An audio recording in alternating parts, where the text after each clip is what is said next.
Hello, everybody. I think you're all just getting settled like I am as we get ready for our kickoff panel. And I think most of us are just joining in now, and I'm going to give you another couple of seconds to grab your pen, grab your phone, get ready to tweet about this event, hashtag Propelling Purpose, and let's make a joyful noise about purpose in business today. All right, so I'm going to get going, and I'm going to start by thanking Lafarge Canada for presenting this session on the role of purpose in the modern corporation. It's so amazing to be part of this discussion with these panelists, as together we reimagine the role of business in society. We are at an inflection point in history where returns to shareholders is being replaced by returns to society, where purpose reaches beyond profit and beyond product as the reason a business exists. Now, with the intersecting crises of the pandemic, the climate emergency, rising inequality, and the growing recognition of systemic racism, together these crises have catapulted social purpose to the forefront of business discussion. During the pandemic, businesses the world over, as we saw, put humanity at the center of their business decisions. And this has further opened up the conversation about social purpose in business. And so now that social purpose is in the mainstream of business discussion, how does it enter the mainstream of business practice? These four leaders will share their insights into this evolving role of purpose in business. So please turn your mic and audio on when I call you up. And I'm going to first welcome Nadia Hamilton. She's the president and founder of Magnus Mode, a socially driven startup. Let's see you, Nadia, and give a wave. Hello. And hello. Hi there. Just introducing the others now. You can hang out there, maybe even have your mic off for a little period of time. Gary Wade is the president of Unilever Canada, and he's the world's best recognized, Unilever Canada is the world's best recognized purpose brand. Gary, I don't know if you're yet the world's best recognized purpose CEO, but we are about to make you one as you kick off this panel here today. David Simmons is also joining us. He's the Senior Vice President of Office of the CEO with the responsibility for corporate initiatives. Please turn your audio on and mic on here and give us a wave. He's at Canada Life, which is transitioning to a purpose-led brand. And we have also now David Redfern. He's the CEO of Lafarge Eastern Canada and the sponsor of our session today, and a graduate of one of the Social Purpose Institute's programs to help companies define their purpose as their reason to exist. Welcome, everybody. This panel will talk about what their purpose is, why it's important, and they'll provide a few examples of purpose in action. Now, you'll notice these companies are at different points on their journey, and they come from different industries, showing that this is an opportunity for all business. In conversations in that thought bubble, you will see a link to 3 case studies of social purpose businesses that you'll want to check out later for more inspiration and ideas. We will have about 10 minutes or so for questions near the end of the session. So to pose your questions, look for a chat bubble that has the question mark in it. This is the Q&A. And please type your questions in there. And near the end of the session, I will take a look in there and we will answer as many as we can. So we are about to get started now. So I'm going to pose my first question to you, Gary. And if you could share, what is your organization's social purpose and how was it developed? When was it developed? Can you give us a bit of an update from Unilever? So Cora, thank you very much for being part of this Propelling Purpose Summit. Super excited to be able to share our journey. It really is a journey that we're on. And I'll start by saying that our purpose at Unilever is to make sustainable living commonplace. And I'll repeat that, it's to make sustainable living commonplace. And we believe that businesses that do business in such a way that is good for both the planet and for society are businesses that will create value for all of their stakeholders, including the shareholders. And we talk about a multi-stakeholder model, which includes our employees, our consumers, our customers, society, the planet, and our shareholders. All of those are our stakeholders. And purpose has been in our DNA right from in the inception when Lord Lever Hesketh founded Unilever over 100 years ago. And it's something that has been part of our DNA, and we've really accelerated it in the last 10, 11, 12 years. And we believe there's two major issues facing the world: climate change and social inequality. And you could argue that most things that we talk about roll up into those two buckets. And we are guided by our Unilever Compass, which is a business strategy that also has our sustainability actions and as well as what we are trying to do to create social equality. It's a strategy, a business strategy with purpose. Some businesses choose to have a business strategy with an ESG or some social commitments on the side. We are really guided by our compass, which has everything in it. And the reason for that is the world's issues are our issues. And we really believe a strategy that's good for Unilever is also good for people and the planet.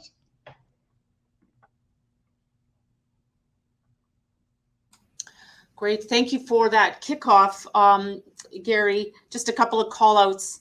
Your point about your business strategy is your purpose strategy, and it's not sort of a tack on sideline matter. You use the term ESG, stands for environment, social governance. Sometimes people call that corporate social responsibility. So basically your purpose is in the heart of your business and drives and steers your business strategy. And I was very drawn to your point, the world issues are our issues. And thank you for saying that and really making it clear that the world issues are the issues of business here today and in addition to society. So thank you for kicking us off that way. Next up, we're going to have David Redfern from Lafarge. And David, can you share what is your organization's social purpose and how did you get it going? Sure. I'm glad to be here, Coro. Excited as well. Just want to echo what Gary said, that we are in this unique moment in time where doing the right thing is the profitable thing as well. And Wholesome's at the center, and Lafarge in Canada is at the center of that sustainability question. Our purpose is building for people and planet. And how we came up with that, as you mentioned, was we were part of the first cohort of the social innovators, led by Coro and Mary Ellen, two people who put this together. And for those who are listening, it was an excellent way to take a structured approach to building your purpose.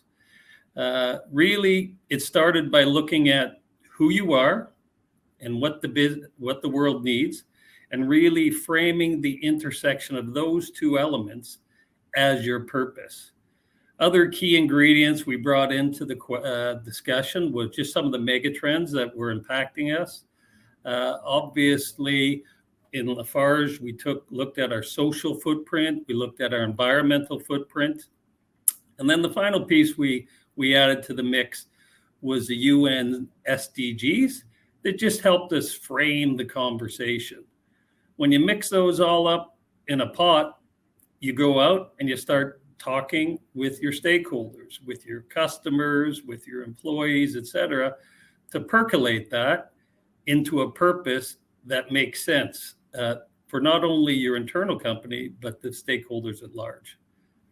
Very interesting process and very effective, and I recommend it for those who are trying to develop it.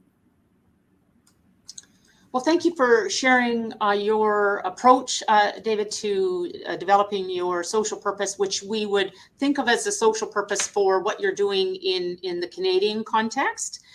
It's a social purpose for that division of Lafarge Wholesome, the broader company. And so we have sort of two different examples of how the social purpose might be developed. A historical context from Unilever, where in a way it was sort of a founding precept of the firm.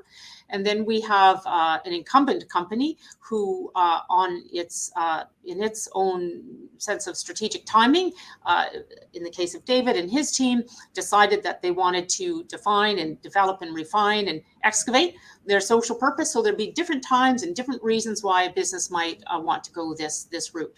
So I'm next going to go over to you, our second David, on the panel here. And if you can share where your company is at on its journey and where you see it going next. Sure, and thank you for the invitation. It's really exciting to be here. Let me say it's, I've noted that I was introduced as a member of the Canada Life team, and I am a member of the broader Canada Life team. I have the good fortune of working on the executive committee for Great-West Life Co., which is the parent company to Canada Life here in Canada. And I should say, because my colleagues are probably watching this, Canada Life has a well-articulated purpose statement. Canada Life's purpose is to support the physical, mental, and financial well-being of Canadians.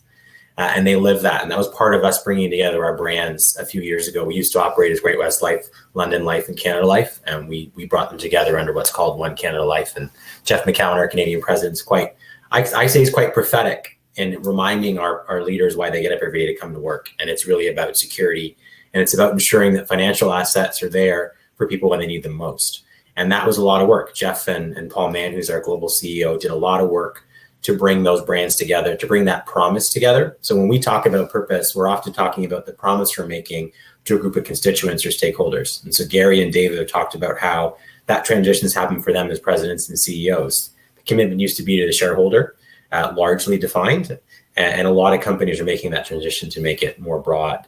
What's happening at Lifeco, and it's really interesting because we have a smaller number of global companies head office in Canada, so we're fortunate to be one of those, is our global operations all operate under different brands. So in the US, we're called Empower Retirement. In Ireland, we're called Irish Life.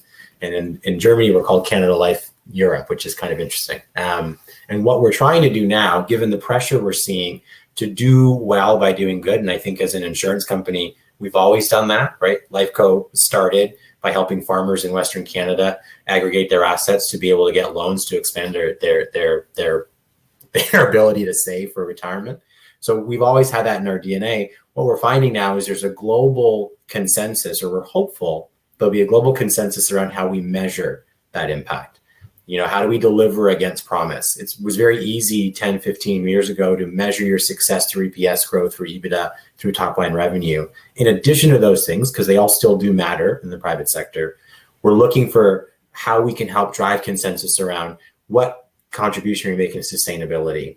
What contribution are you making to financial fairness, right? Historically, populations have been marginalized from access to certain things for systematic reasons. So how can we as leaders deconstruct that?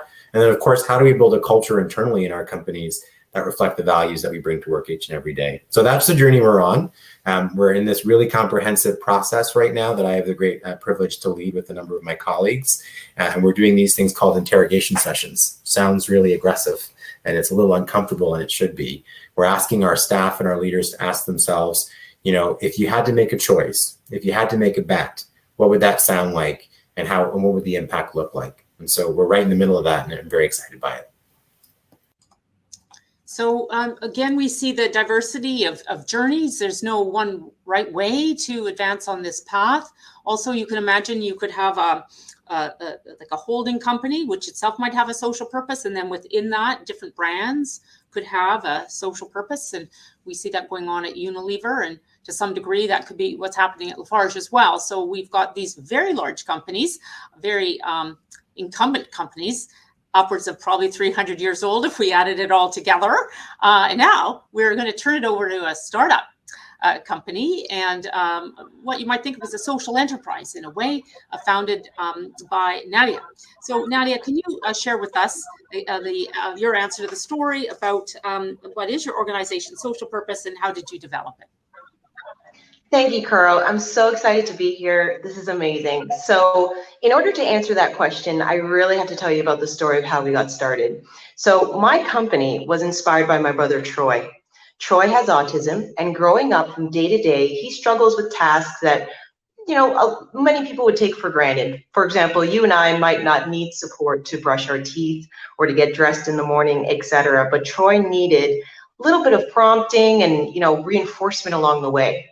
So what I did growing up was I drew out step-by-step instructions to help him to navigate these tasks. Literally, step 1, get your toothbrush. So we get his toothbrush. Step 2, put the toothpaste on the toothbrush. So we do that. And so on and so forth, because it created a structure that really helped him to navigate with greater ease, independence, and less reliance on us.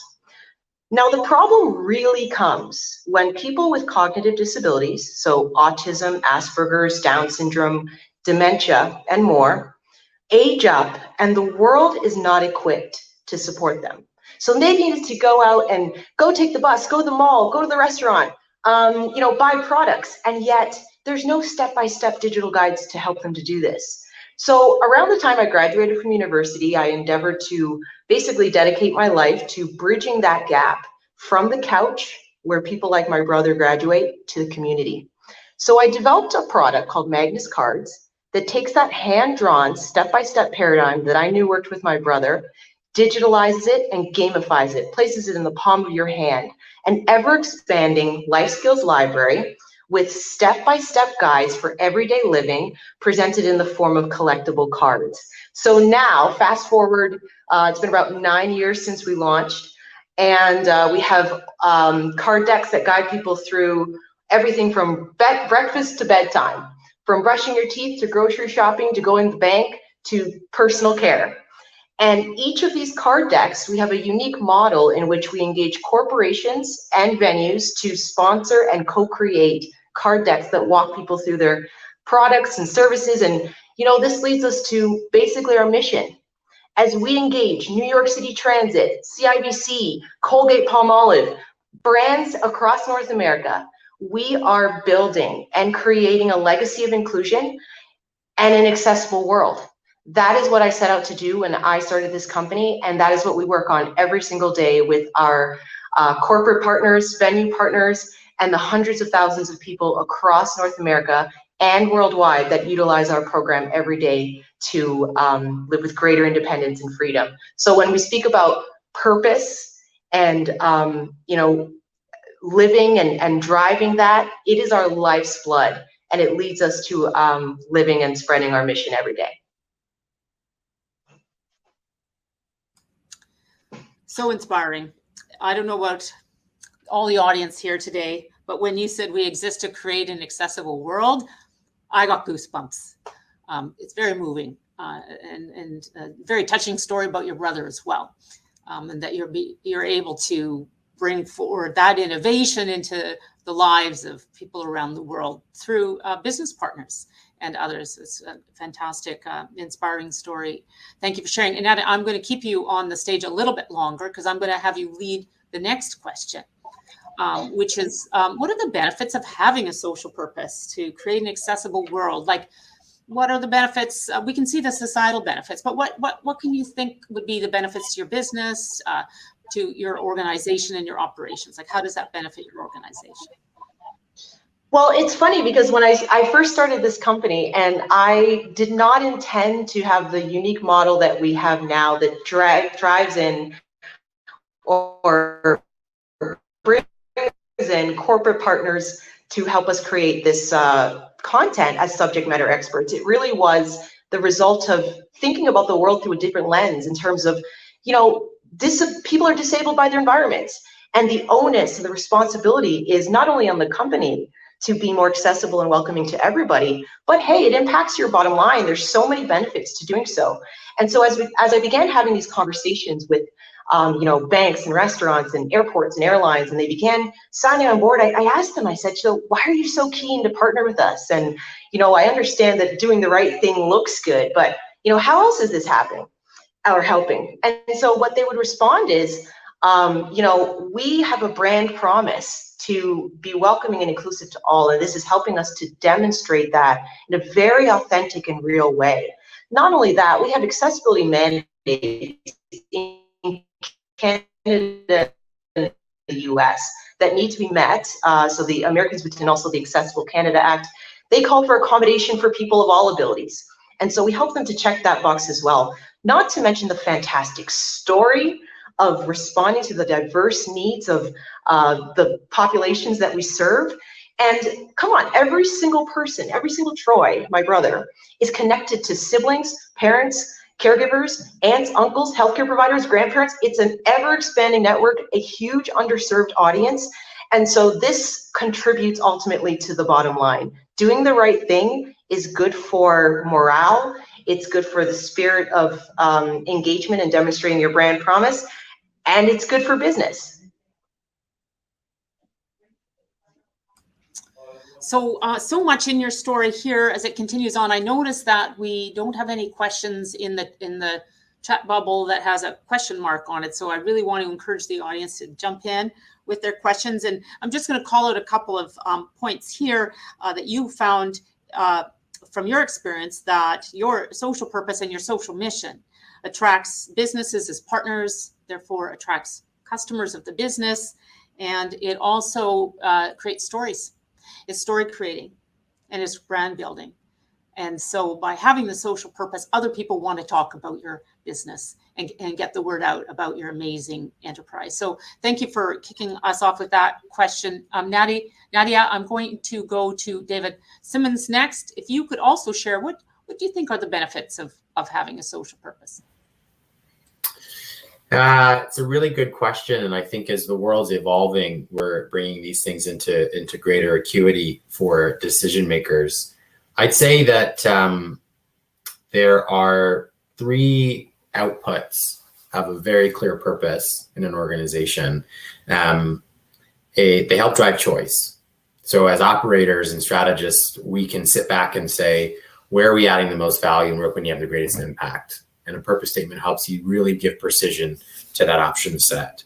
I think it focuses effort. So when you're a contributor or working on a large team and something comes in front of you that doesn't amplify or drive forward the purpose or the collective reason for being, you're able to say maybe the effort should be somewhere else. And the last thing I'd say from an employee perspective, from an investor perspective, from an audience perspective more broadly, is it differentiates, right? So when I think about Unilever and the product set that they offer in the market, I think you're right. Maybe it's not Gary, maybe it is. We don't know what the data says, but they are a globally recognized brand because they've been declarative about why they exist and the impact they want to have in the world. So I think that those three things are really important. To close that off, though, I'd say,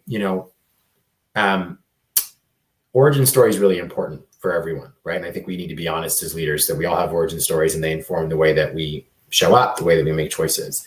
My origin story is largely I was raised by ministers, and so storytelling is really important to me and values are really important to me. That's the same as a lot of people that I work with. And if you were to talk to our CEO, he would tell you that 35 years ago, when he started at the company, you took care of your employees, they took care of your customers, and that took care of your business. I think that's still true today.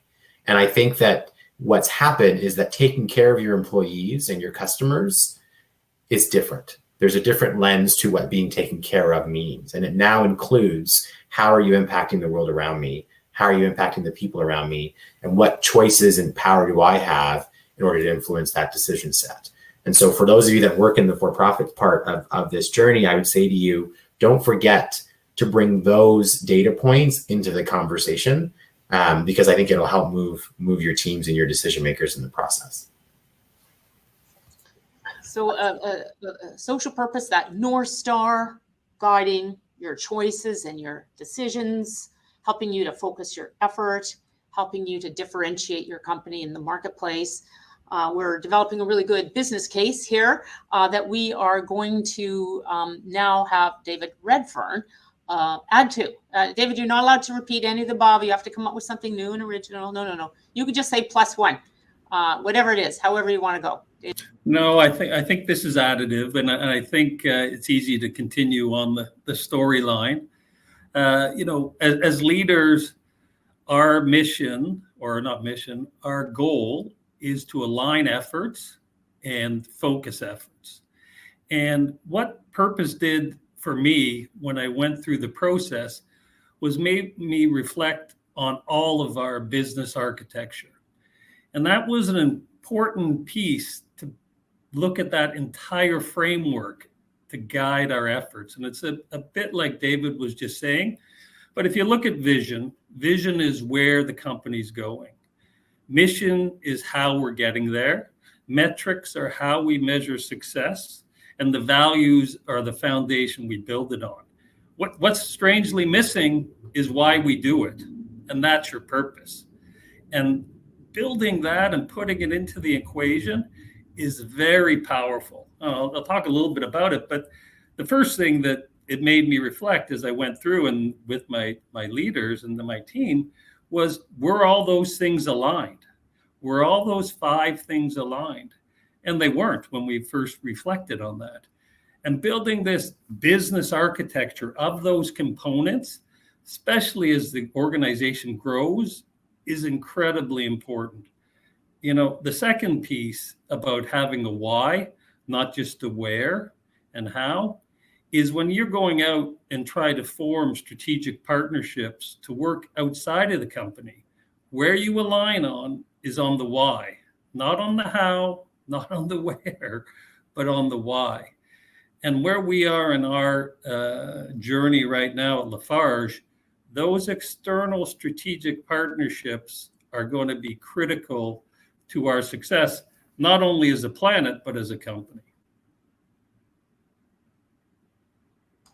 So another shout out for the benefits of a purpose to organizational alignment and a way to mobilize executives and teams around why the company exists. And then you're opening up this perspective that it also helps you build partnerships and who will align with you and collaborate with you around your why. And having that why sorted out is going to enable and unlock those partnerships at Lafarge and probably at all of your companies. So Gary, weigh in here as well. What are your thoughts on this question? So I'm struck by what David said about the origin story, and I'll start with why.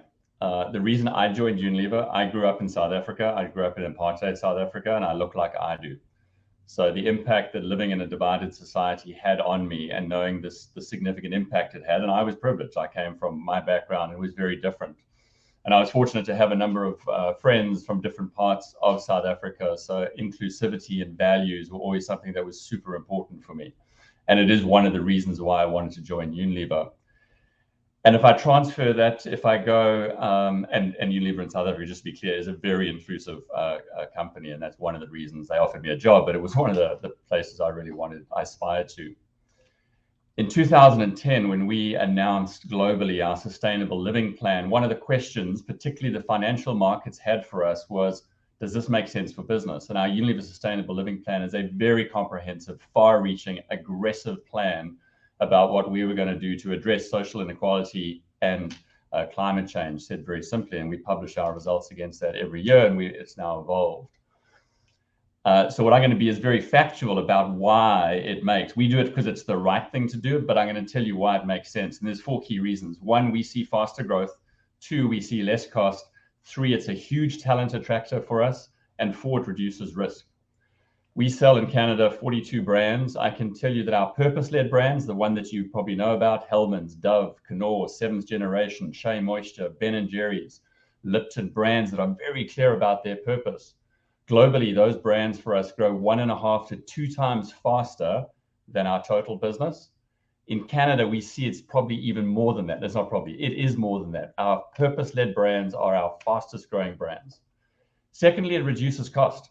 We have, and I'll give you another global number, we have saved over the last 10 years across Unilever 1.2 billion euros in our supply chain by focusing on only 3 things, which is good for the planet that we live on. We have reduced water, we've reduced energy consumption, and we've reduced waste. That saves money for us. From a talent attraction perspective, globally, I'm just giving you some global numbers and then I'll switch to Canada. Globally, we hired 12,000 people this year. We had over 2 million people apply for those jobs. And I'm sure most of the organizations that are listening and have purpose, we're not alone. People want to work for companies that have purpose, they have a why, because then you can take your own personal values and apply it to the organization. And then lastly, risk. You know, I'll talk very specific to Canada. We all know the risks that business is being impacted now. We just look at what's happening in British Columbia right now with the floods. That's impacting business. The wildfires, a significant impact. The social unrest that occurred across the world because after the killing of George Floyd last year, and the sort of public uprising of why we need to be far more inclusive as a society, that's impacting business. And as business, we need to be tackling it now because it will reduce risk. And I'll close by saying, I don't believe that businesses that are not purpose-led will still be in business in years to come. Society will demand that we are doing the right thing. And there was a couple of really good sayings, doing well by doing good. That's exactly what we should be doing as business. And I'm very passionate about it, as you can hear. Well, we love that passion, and so you've added to what's become really a growing list for this short little discussion on the business case and the benefits to a business for heading in this direction.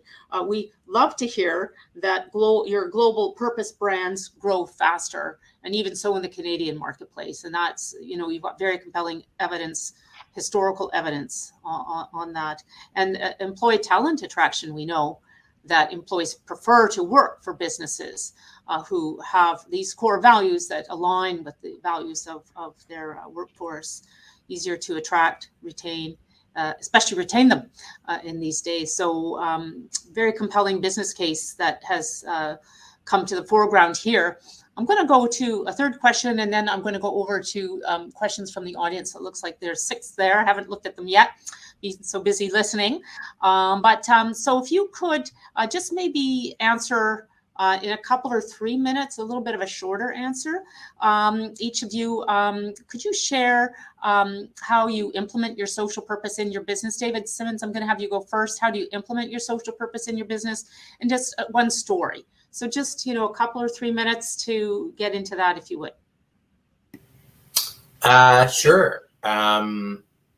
Maybe I can reflect on my previous life. So I joined Lifeco 6 months ago and been on a full out sprint, as some people say. So that's been great. So I haven't implemented anything at Lifeco. Did a lot of strategy, a lot of slides, lots of slides. They're pretty.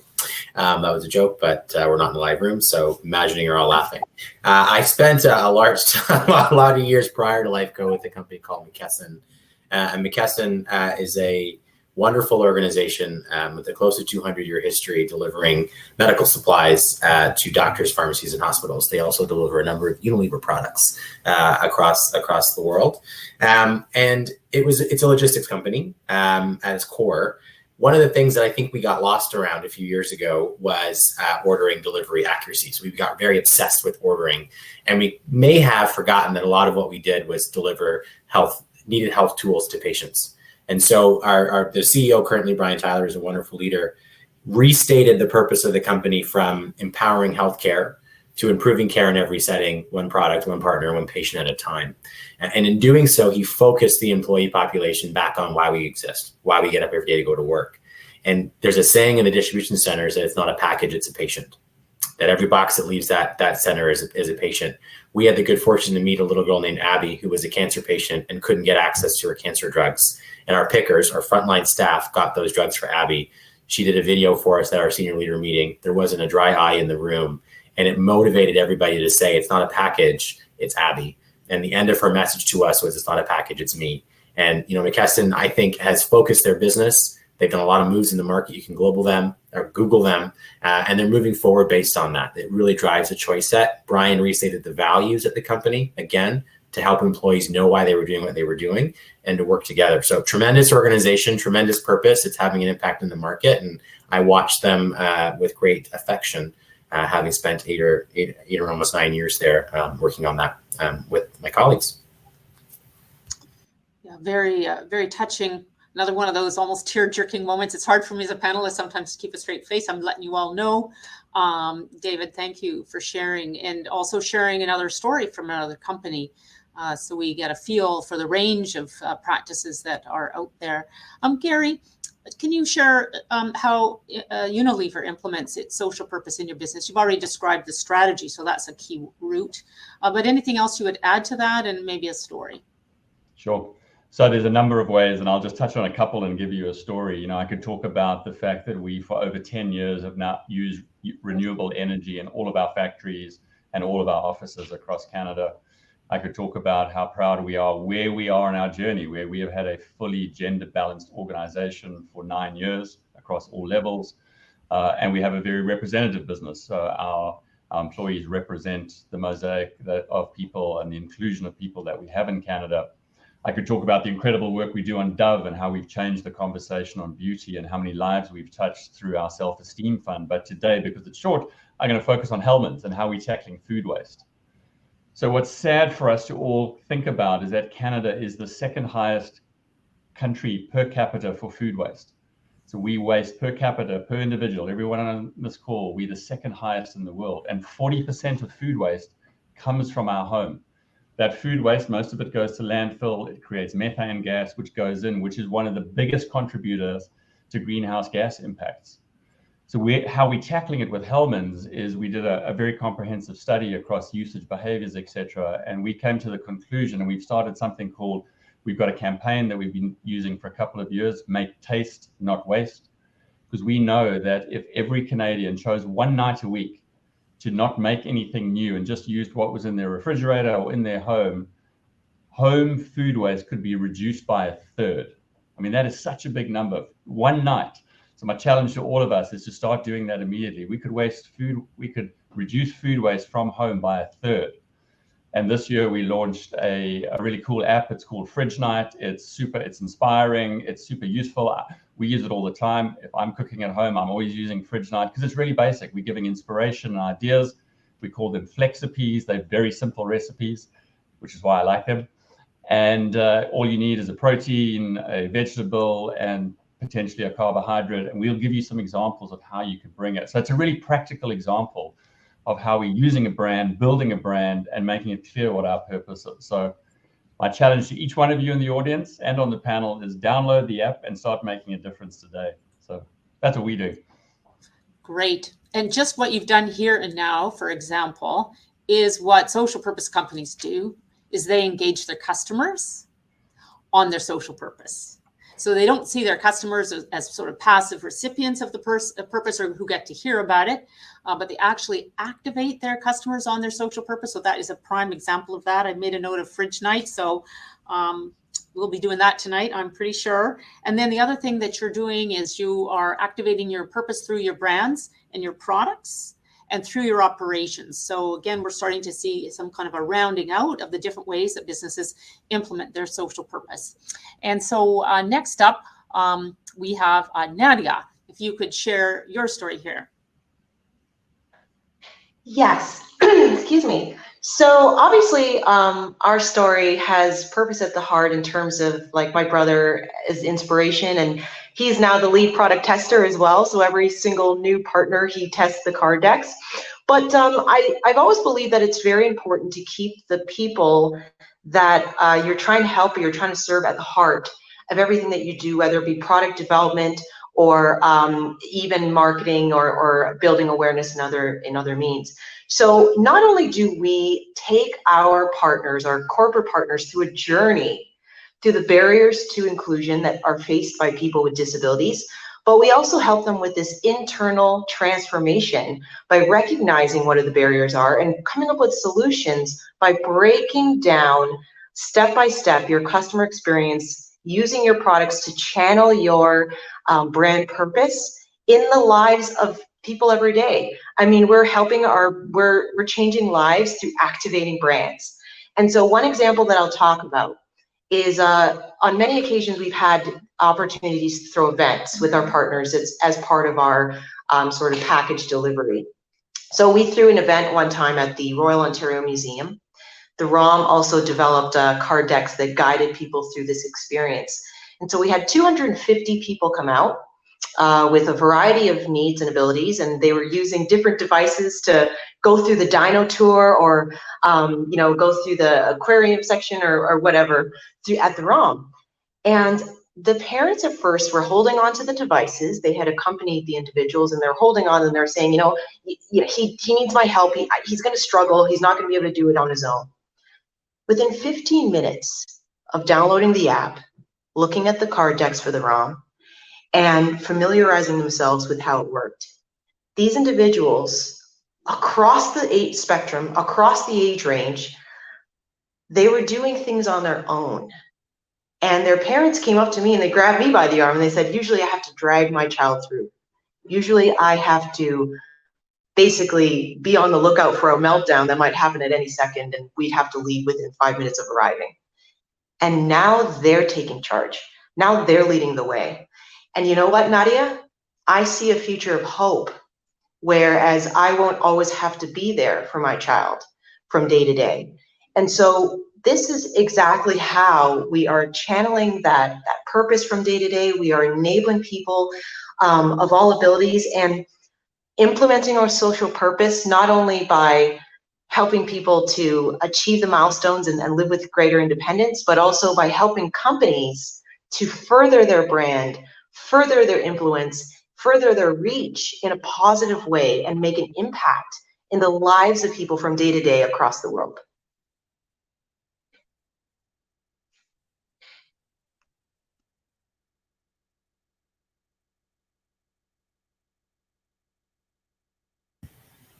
Carol, you're on mute. I am one of those people, you guaranteed in every meeting I'm going to be on mute. So I just did it. Thank you for that tip.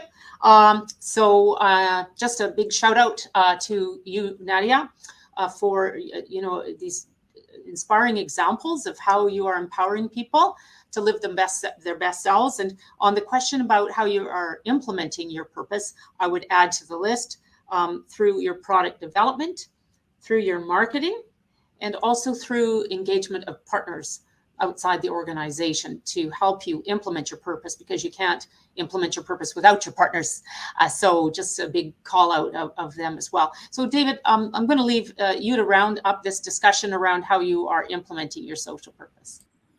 Yeah, I think really the key is you have to have both heart and head involved. And the one thing you see with everyone here is a lot of passion. And you can't manufacture that. So it has to start with passion. You mentioned that when I initially started on this journey, I was looking after the business in British Columbia as part of a multinational. And we just did it for British Columbia because my team there was really passionate about sustainability. And it's interesting because Wholesome as a whole is caught up to where we are. So there's some nice alignment happening over that period from 2018 to 2021. But besides the passion that you're hearing everyone speak about, you've heard a lot about structure because you have to capture that passion. And for us at Wholesome and at Lafarge, traditionally we looked at financial metrics. That was it. Now we have started looking at our externalities, the things that we do along with those financial metrics. And we've made those part of our month-end process. We have our financial team look at those. So not only am I looking at volume, price, cost, EBIT every month, I'm looking at how many tons of CO2 we produced, how much circularity we have, the amount of water per ton of cement used. And these things create the platform that let people build and the structure and processes to solve it. The second piece it does is it lets me go out and work with others. Sustainability is the tragedy of the commons. No one can solve the issue alone. And what we do by putting together this structure is we let larger groups come together and align on forces. And for Wholesome and Lafarge right now, one of the key things is to get the goals we want to do, we have to change the rules. We have to change the framework to have people recognize some of these externalities. And for us, having those clear metrics are a key part. But I want to end, it's worthless without the passion. Without the passion, nothing gets done.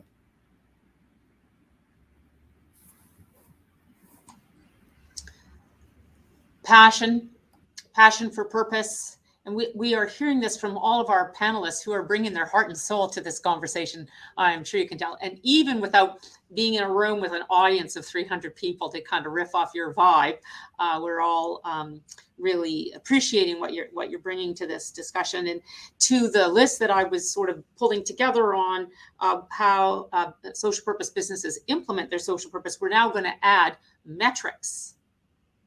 And I think David was speaking to his balanced scorecard. So if you were to look at David's balanced scorecard, and I have, you will see his social purpose metrics actually built into this. And he uses this to steer and guide his organization and keep on track with that alignment he mentioned earlier. Well, we're going to turn to some panel questions now. And I see some that are directed at a certain company, but I really am going to look at those questions that are a bit more generic, and we've got a number of them. So I am going to ask a question about the role of investors. And one of you put your hand up if you've got something on this, and I will turn to you. This is from Allison Quinn. Do investors ever push you to downplay your purpose and focus more on the single bottom line? So basically, what's the role of investors? Are they pushing you to downplay your purpose? Who's got something on that that they feel they can share? Go ahead, David.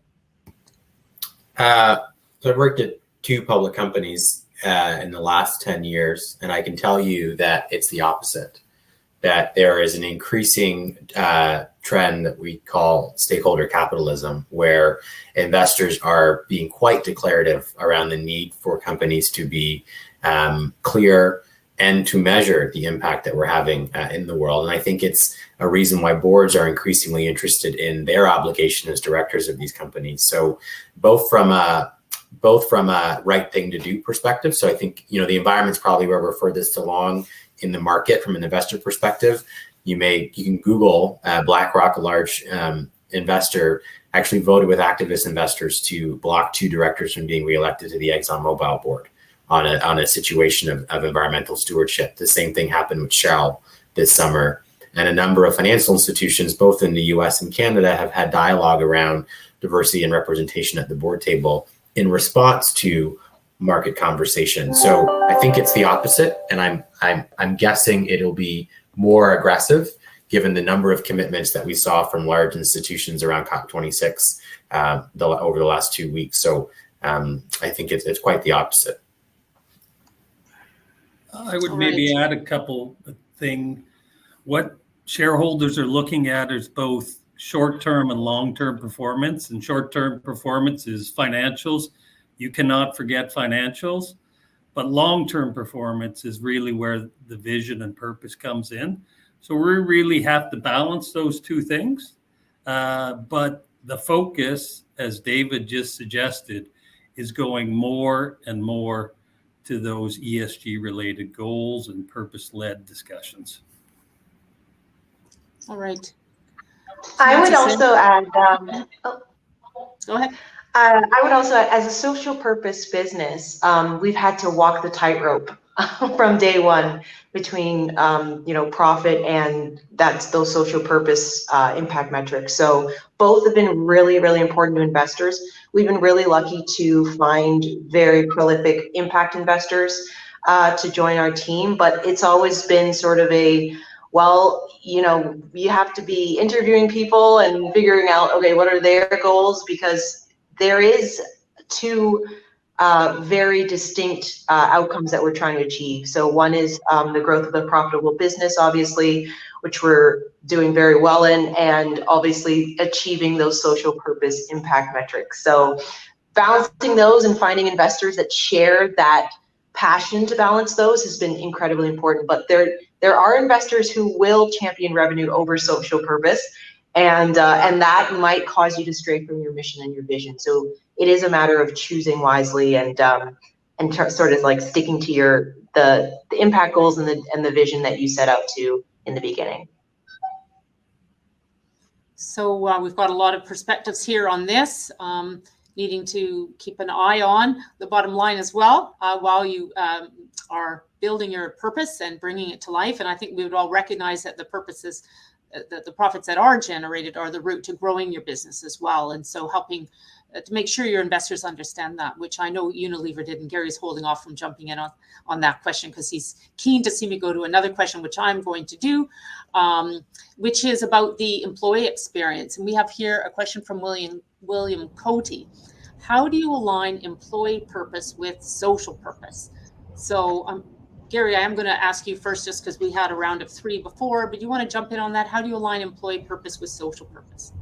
Sure. And candidly, I had nothing to add what was said on the previous answer. I thought I agree completely. It's really important, and I think it happens in a couple of ways. One, I think an organization, my experience has been an organization that's very clear about what their values are and what they stand for, by default starts to attract people that have similar values and are driven by similar missions or purpose, point one.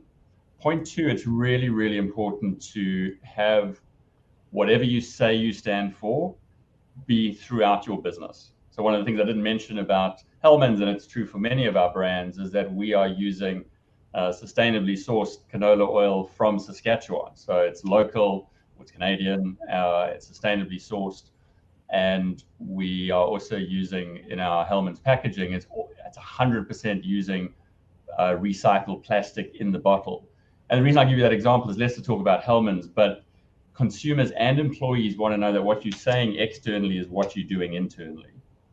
And the last one that we did, and I remember when we kicked it off, and I was fortunate to be one of the first to do it, we took everyone through. It's a full day, it's a full 1 day session, and it's a session called Find Your Own Purpose. And we used an outside company to work with us, and then we rolled it out. And it was a full day, and in some cases it was broken over 2 days, where we helped employees find what their purpose is, what drives them, what is intrinsic to them. I'm going to use the language of what is your origin story and how does it impact you going forward.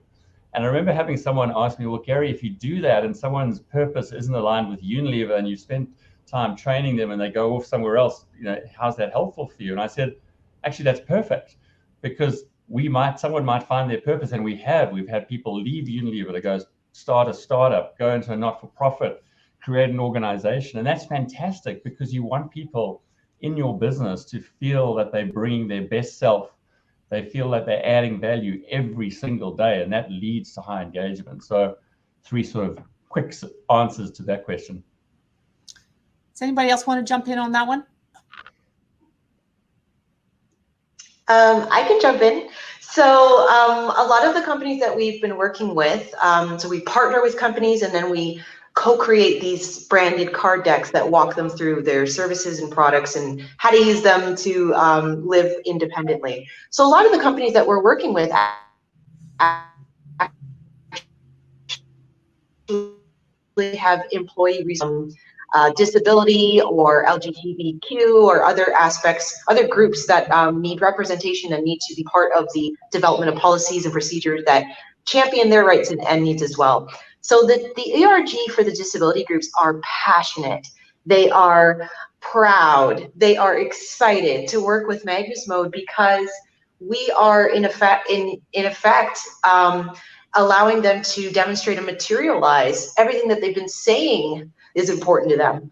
And so it's a very practical way to demonstrate to your employees that what they're saying they need, you are going to provide, and they're going to be part of the solution. And so working with them has been amazing. And I think that, as in general, engaging your employees in areas, just like Gary's saying, in areas that they're passionate about, and bringing that passion to the solution is I think a very transformative way that we're moving forward in the future, and a way of building that purpose-driven culture. So who you hire? Go ahead. I'll add one thing. We're all very good at talking about how big our workforce is, but we're not very good at measuring how engaged they are. And that is a huge, powerful tool.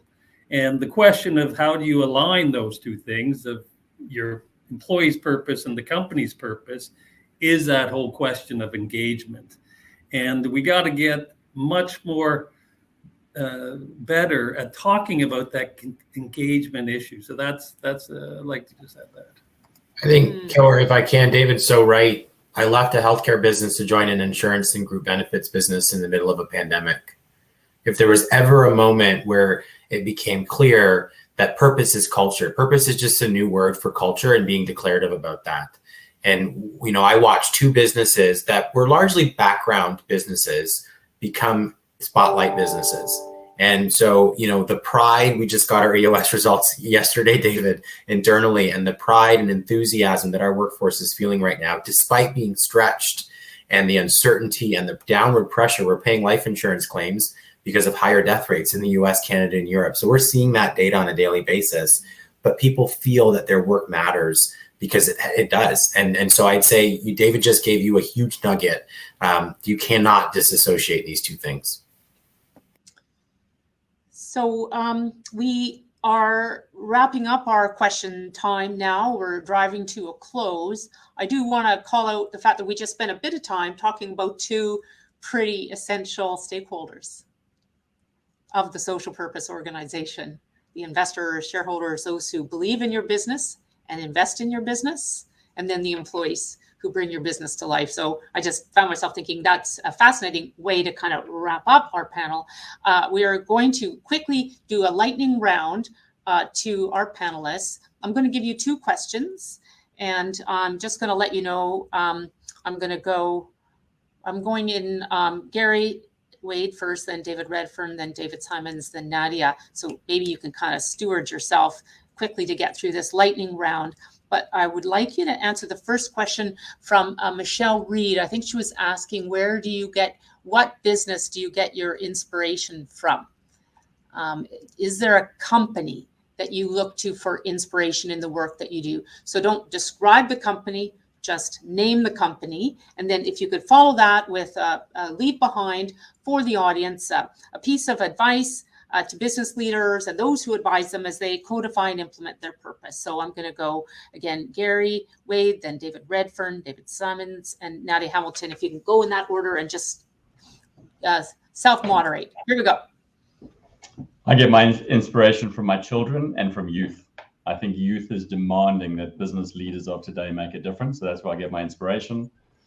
Two-part advice: leadership matters. The role that we as leaders in business have to inspire and engage our organization. And then we need to get out of the way and let the people in our business solve the problems, because we need to empower our people, because the best ideas, all the ideas I shared today came from people in our business. They didn't come from our leadership team.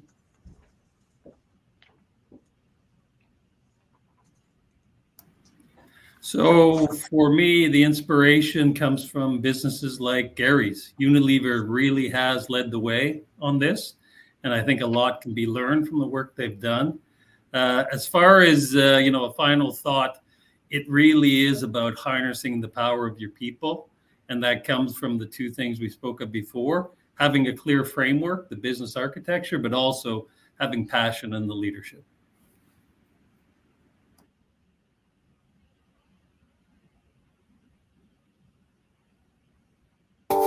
Sorry, I'm digital. Sorry. My inspiration, and this is going to sound cheesy, but it's honest given my origin story as my parents. I don't think that they could have ever imagined that I'd be doing the kind of work that I've had the fortune to do, and influencing the type of decisions and investments that I've been able to do, both in public sector life and over the last few years in the private sector, and driving the needle on equity and inclusion. I think through this work has been super important. I just think about them being immigrants and what they did. Advice is to get comfortable with discomfort. Every part of my life where it's been great, you work hard and you figure it out, is uncomfortable. Whether it's been in athletics and academia, in relationships, the tough stuff leads to the good stuff. And I'd say this is an exercise that's difficult and uncomfortable. And if it's uncomfortable, you're doing it right.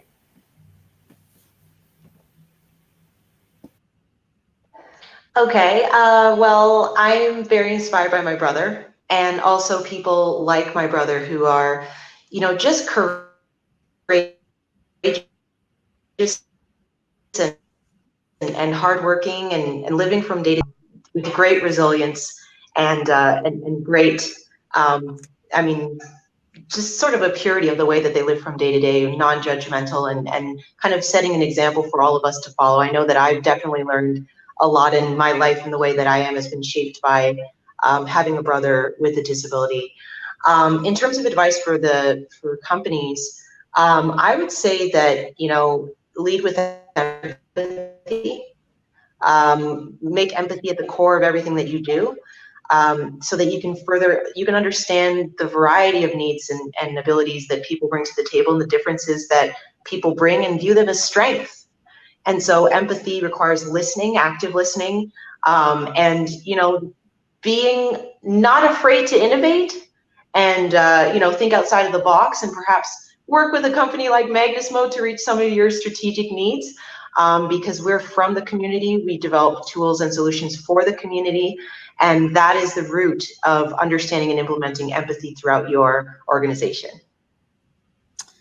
Well, I did ask you all to name a company, and with the exception of David, who did the appropriate thing by acknowledging Unilever, I thought you all spoke to the people that inspired you.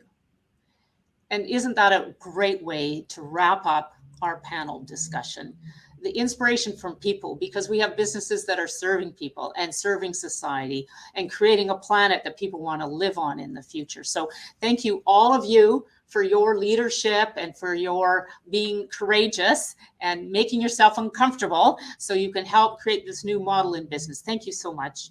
I'm just going to now introduce the breakout, which we are going to be shot into in a moment. And there you will be discussing implications and takeaways of the opening panel on your business or the businesses you advise and work with. What might you do differently as a result of these ideas at your organization or in your work? And for your instructions, your breakout instructions, you will automatically be sent to a breakout room in a moment. And when you get there, please turn on your camera and microphone, which you will find at the top left of your screen once you get there. The breakout questions are now being added to the conversation chat. And so please, everybody, right now, go look into the conversation chat where you will see the questions pasted. Please copy them. Please copy them and ensure that someone in your breakout pastes them in the conversation within your session when you get there, because that's going to be what will help you recall what questions it is we would like you to discuss in the breakout. So bring your people energy, bring your passion to this conversation, and we look forward to seeing you in the breakout.